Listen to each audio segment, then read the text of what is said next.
sa'yo? Mabuti naman po, Aling Lumeng. Ay nako, wala yan, Aling Lumeng. Tulala yan kanina sa school. Naku, wala to. Akala ko ba best friend mo ko? Ba't may laman-laman ka pang lihim-lihim dyan? Uy, best actor talaga itong si Rico. Pero Iho, ano ka naman yung problema mo? Nakausap ko po kasi si Mrs. Apolinario. Oh, Ipinaliwanag niya po sa akin to. ano ba to? Mahinang negosyo? Kailangang ma-upgrade. Opo, Aling Lumeng. Ganyan talaga ang pagnenegosyo, Iho. Malaki ang risk. Pero kapag mahal mo naman yung trabaho mo, madaling magawa ng paraan yun. Aling Lumeng, paano niyo po naitaguyod yung tindahan niyo? Aaminin ko sa'yo, Eko, na nag-isip din akong mangutang ng kapital noon. Pero naisip ko na kung yung kikitain ko sa tindahan, pambabayad ko lang doon sa utang ko, parang paulit-ulit lang. Ano pong ginawa niyo? Nagsimula ako sa maliit. Ginamit ko ang maliit kong ipon para makapagsimula. Pinagtiyagaan ko.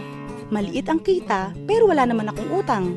Dahil dugot pawis ko ang puhunan ko, naging maingat ako sa pera. Wala akong accountant. Ako na rin yun. Bawat sentimong lumalabas at pumapasok, nakalista dapat. At kahit sa akin itong negosyo, syempre, may sweldo din ako, ano? Habang naitatabi din po ang kinikita sa negosyo. Tama, Eko. Dumating ang panahon, ginusto ko ng mas malalaking negosyo.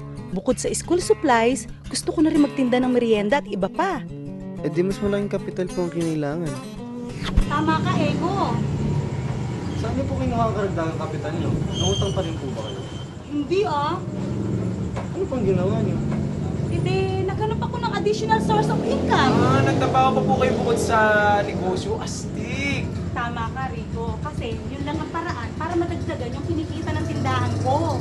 Nag-tutor ako ng math sa ilang estudyante. Galing po pala kayo sa mat, Aling Lumeng. Minsan nga magpapatutor ako sa inyo. Oo ba?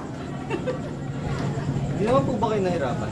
Hindi. Kasi convenient para sa akin dahil dito pumupunta yung mga tinuturuan ko mga estudyante. Wala akong gasto sa transportasyon at wala rin akong puhunan dahil lahat nung ginagamit ko sa pagtuturo tulad ng mga libro, dala-dala na ng mga estudyante yun. Kumbaga, laway lang ang puhunan ko. At yung kinikita niyo sa tutorials, yun yung puhunan para sa negosyo? Tama. Sipag yun naman, Aling Lumeng. Siyempre, motivated ako eh. Saka yung mga malalaking business na yan, nanggaling din yan sa maliliit. Aba, kung kaya nila, kaya ko rin. Maraming salamat po, Aling Lumeng. Naliwanagan na po ako ngayon. Walang ano man yan, Eko. Good luck, ha?